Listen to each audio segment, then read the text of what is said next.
Okay, we have a modern physics practice final exam, so let's start out. There's 16 in total. Let's start out with part one, five conceptual questions.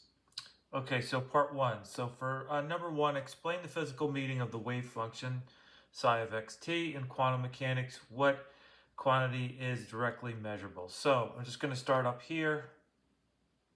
The wave function psi of xt contains all information about quantum state of a particle. However, the wave function itself is not directly measurable. Okay, so what we could say here is psi describes the quantum state, and the absolute value of psi squared gives measurable properties. And right here, okay, the measurable quantity is the probability density. So that psi of x comma t squared, and this should be, sorry about that, it should be in parentheses there, psi x comma t squared. This is the probability per unit length in one dimension of finding the particle at position x at time t. Okay, and if we go over here, the total probability of finding the particle somewhere must equal 1, and that's that integral here, negative infinity to infinity of absolute value of psi of xt quantity squared dx that equals 1. So this is 1 through 5 are mostly the notes / textbook like answers of the fundamental concepts behind the modern physics undergraduate course. So hopefully this isn't too sloppy for number one. Started up here just to save space. I wrote small and condensed this. Started up here, here, here. Hopefully it's legible. Hopefully my voice is clear enough reading off of this. Okay, so that's number one. Number two, why does the classical Rayleigh-Jeans law fail at short wavelengths? What modern physics concept resolves this issue? So RJL predicted that blackbody radiation intensity would increase without bound at short wavelengths. This prediction leads to the ultraviolet catastrophe, where the total emitted energy becomes infinite. Classical physics assumed that energy could vary continuously. So Max Planck resolved the problem by proposing that electromagnetic energy is quantized. E equals NHF, where N is an integer. So H being Planck's constant, F is the frequency. Okay, because high frequency radiation requires larger energy quanta emission at short wavelengths, this becomes suppressed. This explains the observed blackbody spectrum. So that would be number two, sufficient for number two answer. Number three, state the Heisenberg uncertainty principle for position and momentum. Describe one implication of this principle. So we have, it is delta x times delta p, position, change in position, change in momentum, greater than or equal to h bar over 2, where delta x is uncertainty in position, delta p is uncertainty in momentum. And position and momentum cannot be known at the same time. If a particle confined to a very small region of space, its momentum uncertainty becomes very large. This explains why electrons inside atoms cannot simply sit motionless at the nucleus. Okay. Moving along to number 4, what is the difference between spontaneous emission and stimulated emission? Well, in spontaneous emission, an excited atom naturally emits a photon without external influence. In stimulating emission, an incoming photon triggers an excited atom to emit a second photon. The emitted photon has the same frequency, same phase, same direction. Stimulated emission is the operating principle behind lasers.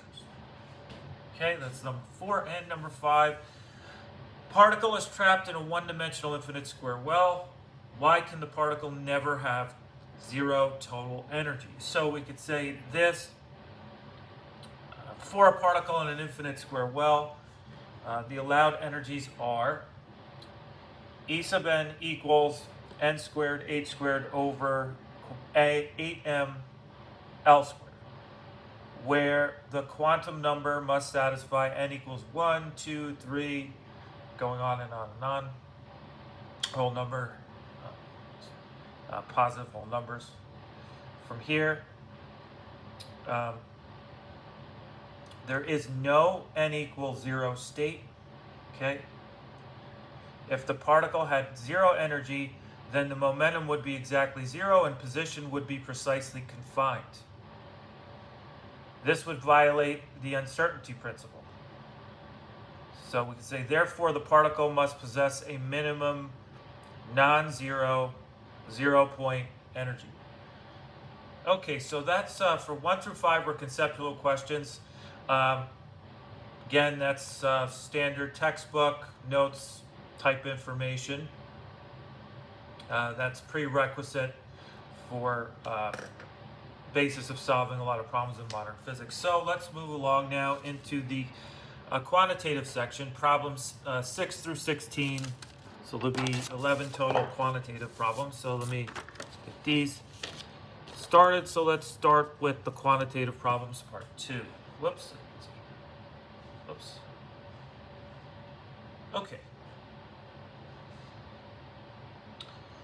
So, light of wavelength 320 nanometers shines on a metal surface with work function 2.10 electron volts. So, calculate calculate the energy of the incident photon. So here's what we are given for number 6, letter A. So we're given lambda is 320,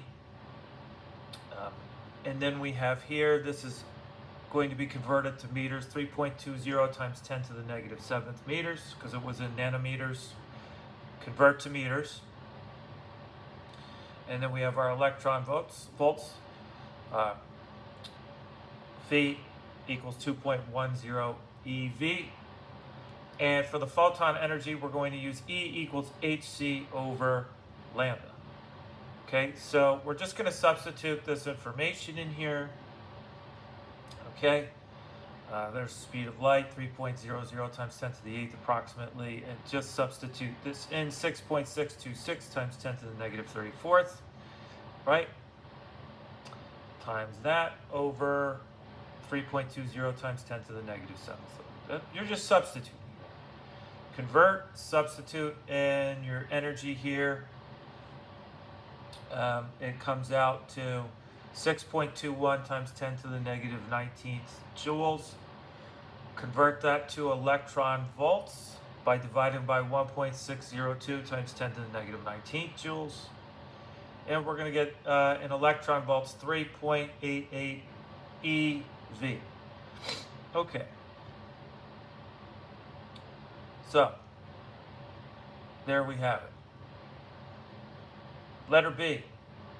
Determine the maximum kinetic energy of the incident electrons. Well, Einstein photoelectric equation we use, this Kmax, we're just going to take the difference between these quantities. Okay? The E gamma minus phi, wrote phi, so some people pronounce it differently. E gamma minus phi or phi. So you get 3.88 minus 2.10. We get the Kmax is 1.78 eV. Okay, so that's just for letter B. And then for letter C, we have the stopping potential, Kmax E, V sub S. Since kinetic energy is already in eV, it's the same. V sub S is 1.78 V. Okay, so that takes care of number 6. Number 7, electron moves with speed 2.5 times 10 to the 6 meters per second. Determine its momentum. So we were given it's velocity. Momentum is mass times velocity. We just substitute. Okay. Mass of electron 9.11 times 10 to the negative 31st times what we're given in the velocity. And then that comes out to 2.28 times 10 to the negative 24 kilogram meters per second. Okay, so that takes care of letter A. And I'll go through these quickly because you have this as a reference. And I'm sure you're pretty much done with this course, so you've seen a lot of this before. This is just extra practice. So B, de Broglie wavelength. We want to calculate it. Lambda's h over p. We just substitute what we know, and we reduce. Changing it to nanometers, lambda is approximately, the wavelength is 0.291, looks like. 0.291 nanometers. And for letter C, would wave behavior be noticeable for a baseball moving at the same speed? Briefly explained. So, here's the baseball comparison. Baseball has much larger mass, thus the lambda equals h over mv becomes extraordinarily small. Its wavelength would be far too small to observe wave behavior. So wave behavior would not be noticeable for a baseball. So that takes care of number 7. Let's move along. Let's see if this stays up. We'll just put this down.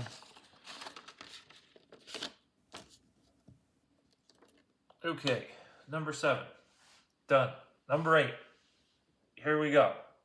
Electron is confined in a one-dimensional infinite potential well of width 0.25 nanometers. Part A, derive the expression for the allowed energy level. So here's part A, infinite square well.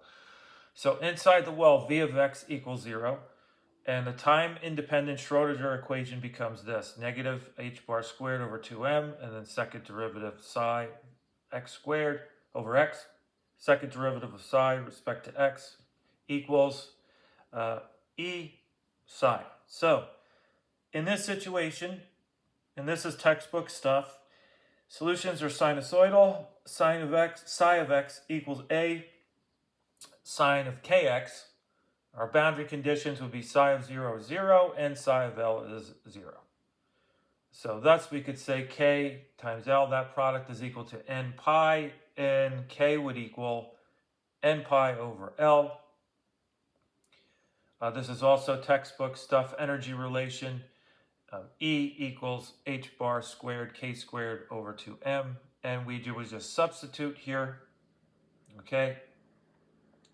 E sub n equals n squared pi squared h bar squared over 2m L squared.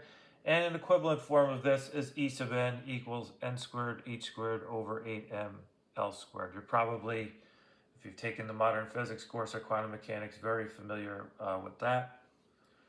Okay, it's good to know.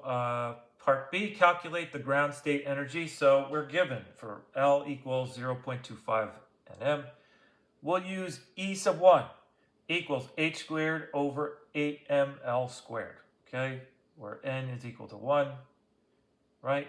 From here, substitute our values that we know.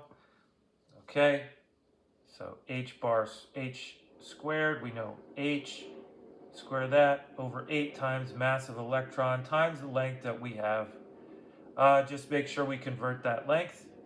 Okay, convert the length from nanometers to meters. And now we simplify in terms of the joules. And by simplifying there, we're going to come out with the joules coming out with this converted to electron volts, 6.02. So that's what we get for the ground state energy in electron volts. And that's just substitution at that point, simplification. And C, find the energy required to excite the electron from n equals 1 to n equals 2. So E sub 2 equals 4 E. Okay, so E sub 2 equals 4E. And so E sub 2 would be 24.1 eV. We multiply that out and approximate it. So The required energy now in this situation is going to be, we have delta E, right? So here, delta E equals the change there, E sub 2 minus E sub 1. So delta E equals 24.1 minus 6.02. So delta E comes out to 18.1 electron volts. Okay, and that's the energy required to excite the electron from n equals 1 to n equals 2. All right, moving along, number 9, we have a particle with energy 4.0 electron volts encounters a barrier of height 7.0 electron volts. Part A, explain qualitatively why tunneling occurs. Okay, this would be textbook notes / conceptual understanding of this typical type of question. So classically, we could say a particle with smaller energy, classically a particle with energy smaller than the barrier height cannot cross the barrier. So we could say now, quantum mechanically, the wave function penetrates into the barrier and decays exponentially. Because the wave function remains non-zero beyond the barrier, there is a finite probability that the particle appears on the other side. So that's the conceptual portion of that. For part B, describe the two real physical systems where tunneling is important. So part B, examples would include alpha decay, scanning tunneling microscopes, tunnel diodes, nuclear fusion in stars. Those are just certain very well-known examples. And C, would increasing the barrier width increase or decrease the tunneling probability? Explain. Well, increasing the barrier width decreases the tunneling probability. The wave function decays exponentially inside the barrier. A wide barrier causes stronger exponential suppression. Okay, so that's all for number 9. Let's move along to number 10. Okay, so number 10. Whoops. Just getting that focus. Okay, number 10. Using the Bohr model, calculate the radius of n equals 3 orbit. Okay. Determine the energy of the electron in the n equals 3 state. Find the wavelength of the photon emitted when the electron transitions from n equals 3 to n equals 2. And then we're going to use E sub n equals negative 13.6 over n squared eV. R sub n equals n squared a naught, where a naught equals 5.29 times 10 to the negative 11th meters. So we're given a lot of the information we need, and we could go right into it. Letter A. Using the Bohr model, using what we're given, R sub n equals n squared a naught, we could calculate this radius, substitute in a 3, and substitute in for our a naught. And R sub 3 equals 4.76 times 10 to the negative 10th. Okay. Part B. Determine the energy of the electron in the n equals 3 state. All we have to do, use E sub n equals negative 13.6 over n squared electron volts. Substitute R3, E sub 3 here. And this is just going to be negative 13.6 over 3 squared, which is just 9. And that comes out to negative 1.51 electron volts. Okay. And now for part C, the interesting part, find the wavelength of the photon emitted. And under these conditions, electron transitions from n equals 3 to n equals 2. So first, the photon wavelength energy difference. Well, E sub 2 is going to be equal to negative 3.40 electron volts.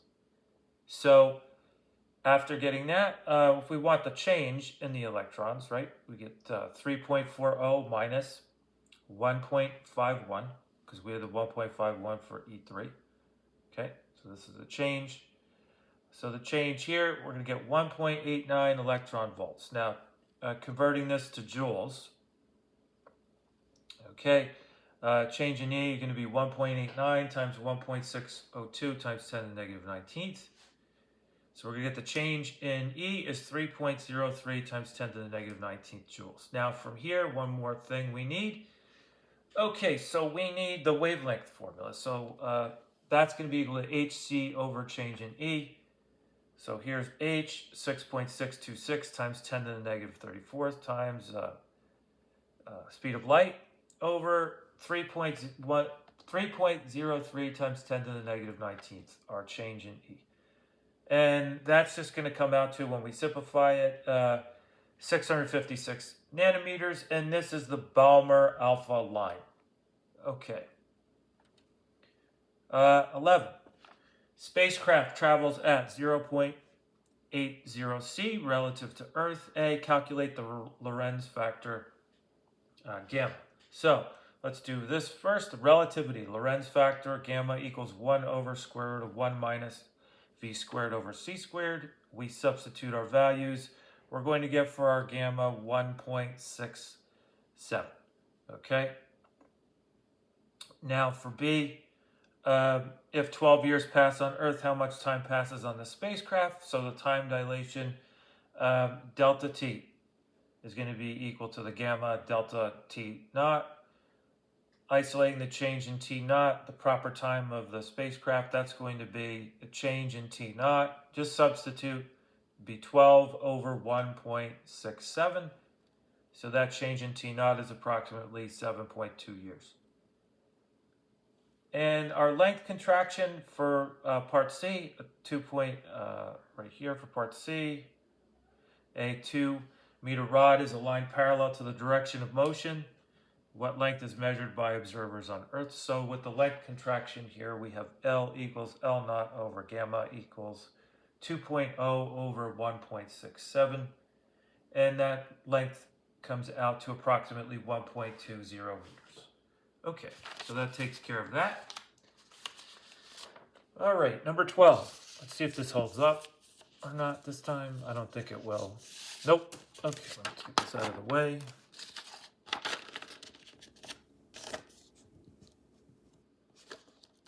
Oops. Sorry about that. Okay, so 12.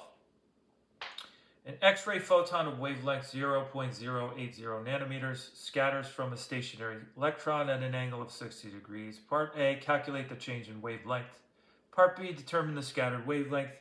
Part C, explain why Compton scattering supports the particle nature of light. And we're going to use delta, change in lambda equals h over m sub e c, and that equals 1 minus cosine theta. Okay. Times. Whoops-a-daisy. Right? This should be times, right? Sorry about that. So, typo. Pen's not working. Typo there, looks like. User error. A, Compton scattering, given lambda sub I equals 0.080 nanometers, theta equals 60 degrees. So the wavelength change, let's see what we could do. So here, change in our wavelength equals h over m sub e c 1 minus cosine theta.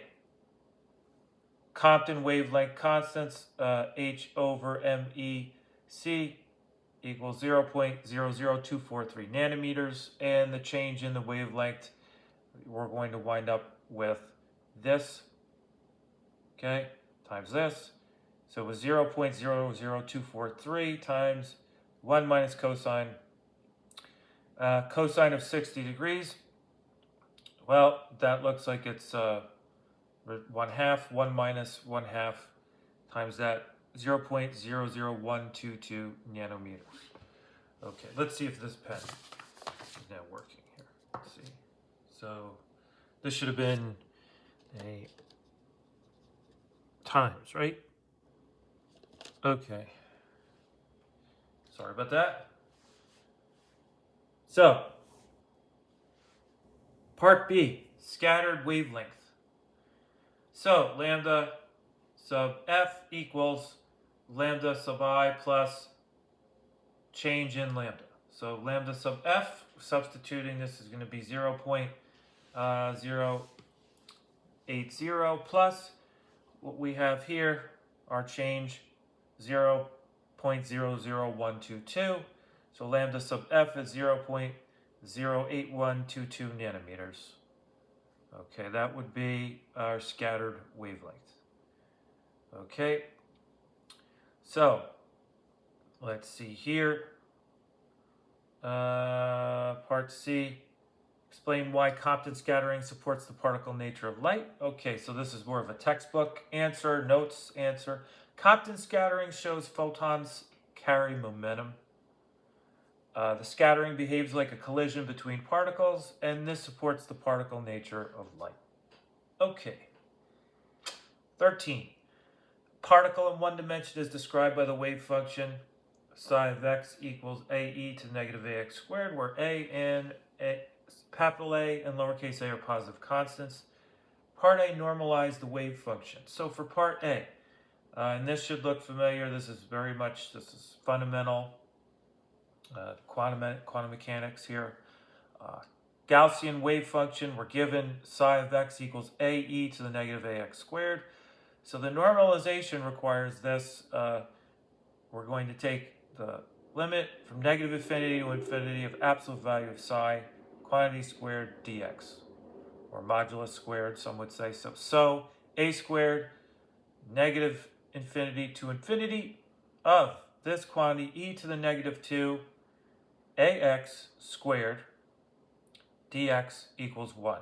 Okay, that's taking out that coefficient a and squaring it, and then we're now dealing with taking the integral, Gaussian integral when we do the work, negative infinity to infinity, e to the negative bx squared dx. That's going to come out to the square root of pi over b. Okay? So, I guess if you've taken this course, you've taken Calc 1, Calc 2, Calc 3, differential equations, a bunch of physics courses. I assume you know how to arrive at that conclusion for the integration. I didn't put some of the integration in here and computation and whatnot. So here, b equals 2a. So we're going to wind up with, when we solve this, a is going to be the quantity 2a, capital A rather, is going to be the quantity 2a over pi to the 1/4. Okay, so here to here, we go to letter B, describe the probability density. Well, the probability density is that modulus squared equals a squared e to the negative 2ax squared. And what would this be like? Well, on a graph, this would be a bell-shaped Gaussian centered at x equals 0. And you might have seen something like this directly in a textbook or in your notes. Very standard. And part C, where is the particle most likely to be found? Okay, this is also important conceptual information regarding the particle. So regarding the particle is most likely found at x equals 0 because the probability density, what happens there, it is maximum there. Okay, so that's 13. Let's move along now to 14. We have 3 more to go. Okay, 14. Okay, this one. We have a harmonic oscillator. Quantum harmonic oscillator has angular frequency 3.0 times 10 to the 14th radians per second. Okay, for part A, calculate the ground state energy. So, for a harmonic oscillator, here's what we were given. Ground state energy for a quantum oscillator energies, we use E sub n equals a quantity n plus 1/2 h bar w. Ground state, E naught equals h bar w over 2. Substitute E naught equals 1/2 times quantity 1.055 times 10 to the negative 34th times 3.0 times 10 to the 14th. This comes out to 1.58 times 10 to the negative 20 joules. We want to convert to electron volts. So we take this quantity, divide by 1.602 times 10 to the negative 19th. And we wind up with the ground state energy, E naught, is approximately 0.099 electron volts. For part B, determine the energy difference between the adjacent levels. Well, adjacent level spacing, change in energy equals h bar W. So change in energy equals here what we have had from before, 1.055 times 10 to the negative 34. H bar times R W 3.0 times 10 to the 14th. Okay, we were given that. Okay, and that's the angular frequency, and what we have is just change in E, 0.198 electron volts. That's when we just convert that to electron volts. This equals this. C, how many photons are emitted if the oscillator transitions from n equals 5 to n equals 2? Well, photons emitted transition 5 to 2 requires you to go from 5 to 4, 4 to 3, 3 to 2. So 3 photons are emitted. Okay, and that takes care of number 14. Let's move along. 2 more to go. 15.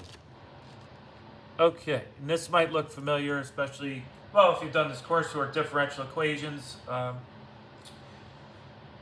radioactive isotope has a half-life of 8.0 days. Derive the decay law from the differential equation dN over dt. Whoopsie-daisy, sorry about that.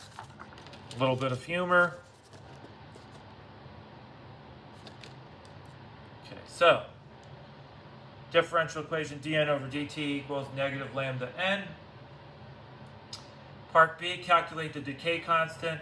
Part C, if the initial sample contains 1.20 times 10 to the 20 nuclei, how many remain after 24 days? So for part A, derive the decay law from the differential equation dN dt equals negative lambda n.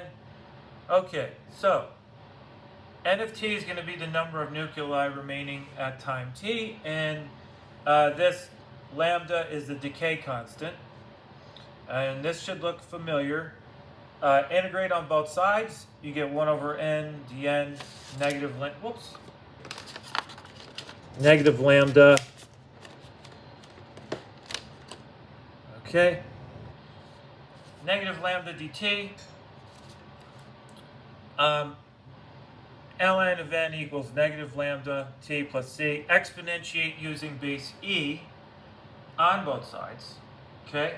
Exponentiate using base e on both sides, and we get that following n equals now e to the negative kt, breaking this up using laws of exponents, times e to the c.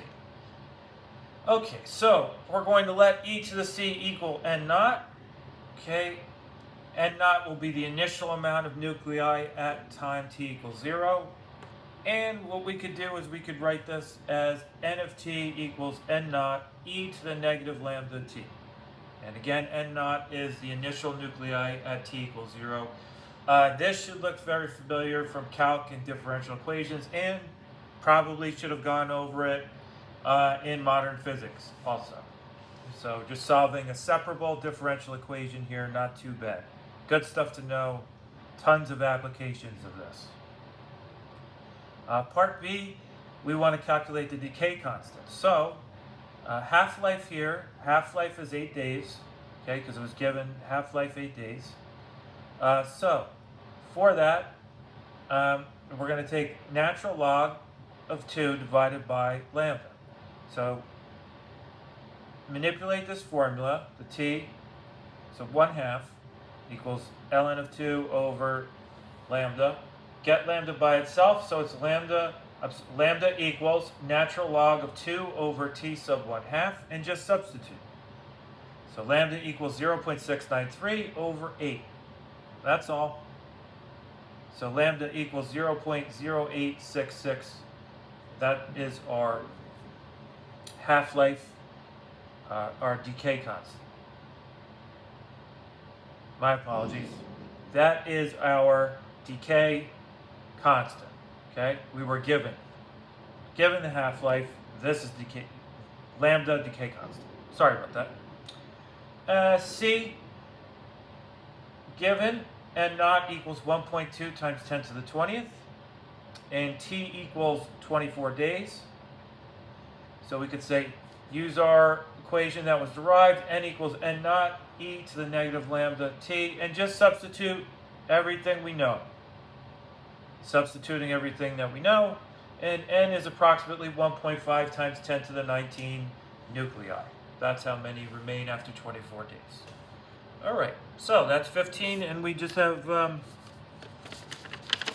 one more problem to go. Let's see. 16 has 5 parts to it, A, B, C, D, E. Okay, so let's make sure this doesn't fall. Hopefully it doesn't. So an electron is accelerated through a potential difference of 150 volts and then confined inside a one-dimensional infinite well of width 0.50 nanometers. So, part A, determine the kinetic energy gained by the electron. Part B, calculate its de Broglie wavelength. Part C, determine whether the wavelength is comparable to the well width. Part D, explain why quantum confinement becomes important at atomic length scales. And part E, what is the kinetic energy relation? Okay, so we could go through this. Part A, an electron accelerated through a voltage V gains kinetic energy. K equals EV, where E equals 1.602 times 10 to the negative 19 C, and V equals 150 V. So we can find K. K is 1.602 times 10 to the negative 19th times 150. And in terms of joules, K is 2.40 times 10 to the negative 17th joules. Now, in EV, in electron volts, if we convert this, K, 150 electron volts, since it's accelerating through 150 volts, gives 150 EV. Okay. Part B, the de Broglie wavelength, lambda is h over p, using non-relativistic momentum, it would be p equals just the square root of 2mk. So, lambda would equal h over square root of 2mk. H is 6.626 times 10 to the negative 34 joules. M sub E is 9.11 times 10 to the negative 31 kilograms. And K is 2.40 times 10 to the negative 17 joules, just writing that out. So 2mk, if we do the 2mk portion first, equals 2 times this, 9.11 times 10 to the negative 31st, times 2.40 times 10 to the negative 17th. You get 4.37 times 10 to the negative 47th, and then what you need to do is take the square root of that, because we want to take the square root. We get 6.61 times 10 to the negative 24th. That's for our denominator, square root of 2mk. We're going to substitute that into lambda equals h over p. So we now have our 6.626 times 10 to the negative 34th over 6.61 times 10 to the negative 24th. And we're going to get about, lambda is about 0.100 nanometers. Just converting that to nanometers. Okay. And the well here, for part C, determine whether the wavelength is comparable to the well width. Well, if we compare these numbers, okay, the well width is L equals 0.50, and our lambda is 0.10, both in terms of nanometers. So the relationship is approximately, when we compare them, lambda is it's about 1/5 of L, right? Now, what we could say here is yes, since the wavelength is of the same order of magnitude as the well width. Okay, so we could compare those. All right. And now we just have two more components of number 16, part D and E. So for part D, a little bit of humor here. Okay, so we could say for part D. So part D was quantum confinement. Explain why quantum confinement becomes important at atomic length scales. Well, quantum confinement becomes important When the size of a system is comparable to the particle's de Broglie wavelength, at atomic nanometer scales, electrons behave like waves.